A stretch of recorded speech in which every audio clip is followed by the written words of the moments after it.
Everyone, I want to quickly try to see if I'll make this video for some of us that might not have good understanding of the countifs from the first video that I made. Okay, this is data of sales per region. It's actually data I use for those that I'm teaching very advanced Excel, but I'm going to use it to see what we understand. If you look at the columns here, you see row label, you see Australia, you see Canada, you see India, you see New Zealand, UK. These are data, sales data, sum of amount by a particular sales representative in the various countries. Now I want to use the countifs to sort for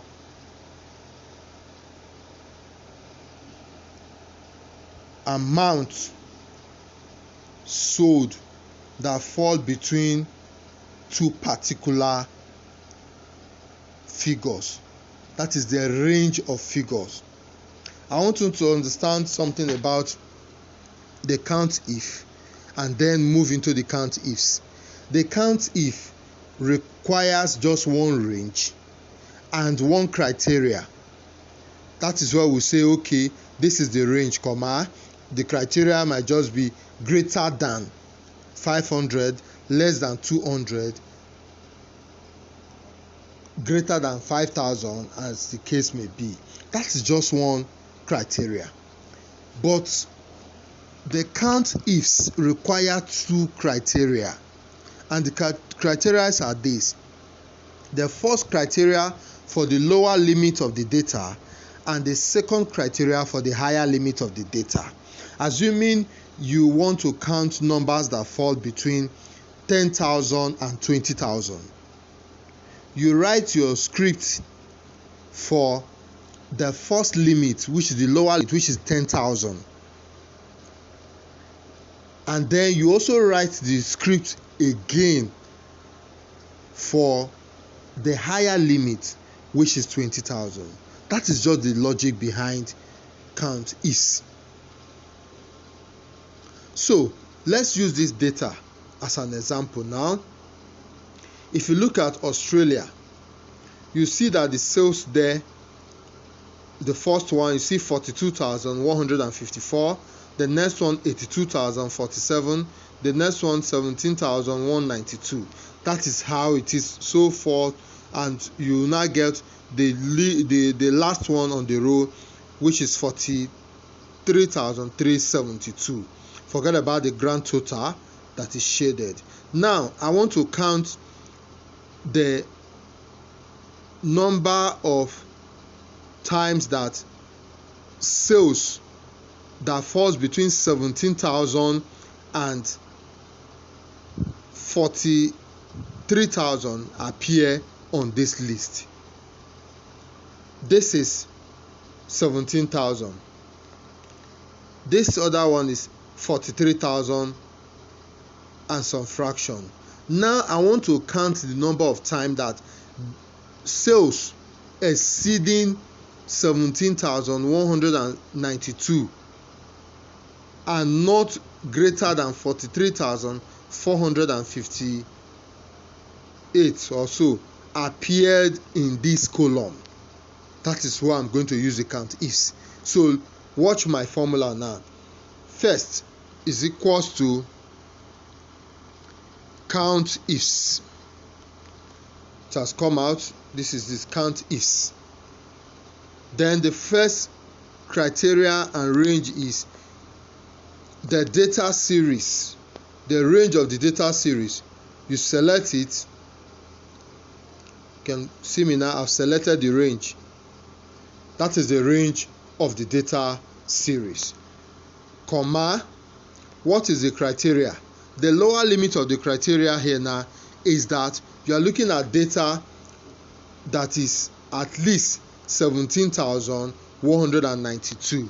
So you now use this and you say greater than or equals to, greater than or equals to 17,192. That is your lower limit. Then you put the sign to close it. You are done with the range, the script for the lower limit. Now you are moving into the higher limit. You say comma, what is your range? The same range of data is what you are using again, which is between B5 and B14. So you can just type it, B5 and B14. You will see that it will be highlighted, B5 and B14. You have highlighted the data again. What's the next thing? Comma, the higher limit. You use less than or equals to. That is, you don't want any value that is higher than that value. So you use less than or equals to, less than or equals to, what's our higher limit that we decide to take? 43,456. 43,456.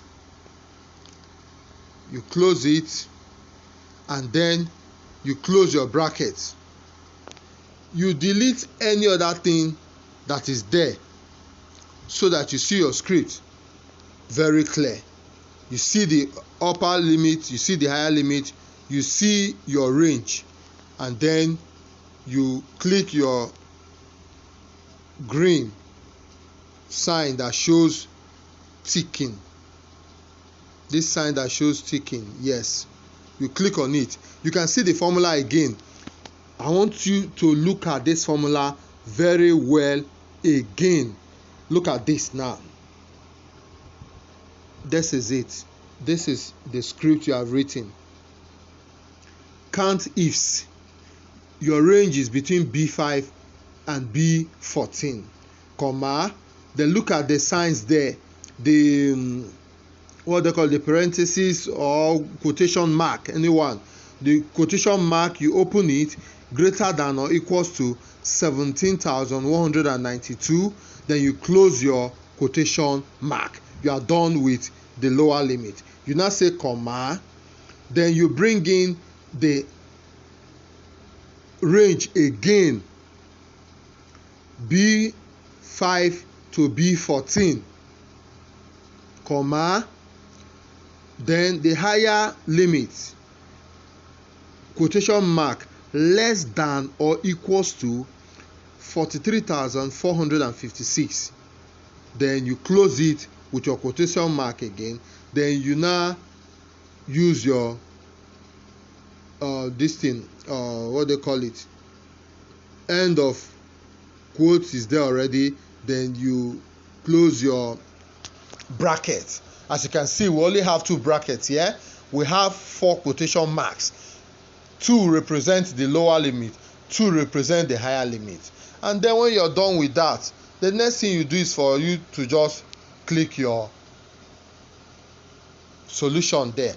Look at what it has given to us. Let's expand it. 5.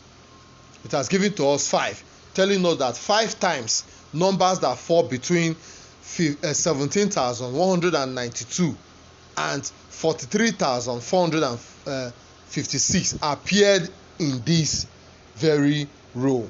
Now we can just try to see if we can get those numbers. Let's see if we can get the numbers. We'll start with this. The one at the top, 42,000, is less than 43,000, so that is 1. The next one is higher because it's 87,000. The next one is lower, 17,000. The next one the next one is 45,000, so it's higher. So the third one, 50,000 plus is higher, 55,000 plus is higher. The next one is 39,000. This is the third one now. Then the fourth one is the last limit, which is this. This is the fourth one, 43,000. That is it. That's the fourth one. We also have another figure again. We can see 42,763. This is the fifth one. That's to tell you that there are 5 times that numbers that fall between these two limits appear in this column. That's just how the countifs work. Just out on your own.